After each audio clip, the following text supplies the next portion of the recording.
Ford Bronco owners drove 100 miles across East Texas to bring awareness to veterans adjusting to life after serving and dealing with issues like the risk of suicide.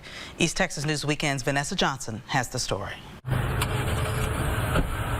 They called it the 100-mile ride, a drive from Lufkin to Lake Palestine that brought awareness to veteran suicide and Mission 22, an organization that helps active members and veterans who are dealing with issues like post-traumatic stress or are at risk for suicide. Putting together a drive is a great way to honor and help veterans for just a great cause.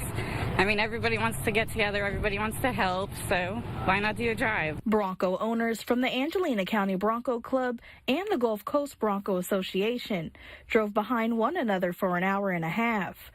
For those that participated, it was more than just bringing awareness. One of the organizers, Sheila Mangrum, lost a nephew, a Marine veteran who served in Afghanistan. He just wasn't the same. Stuff he never talked about.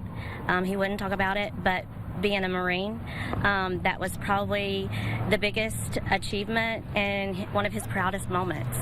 They also held a fundraiser, raising $1,000 to donate to Mission 22. Veteran suicide and PTSD is a real thing.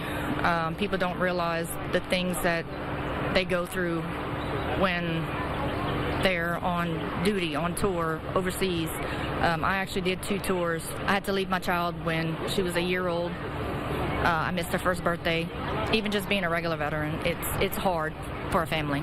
Vanessa Johnson, East Texas News Weekend. Mission 22 started as a campaign after the Department of Veteran Affairs conducted a study in 2013 that showed 22 veterans died by suicide every day. Now the organization works to reduce that number to 0.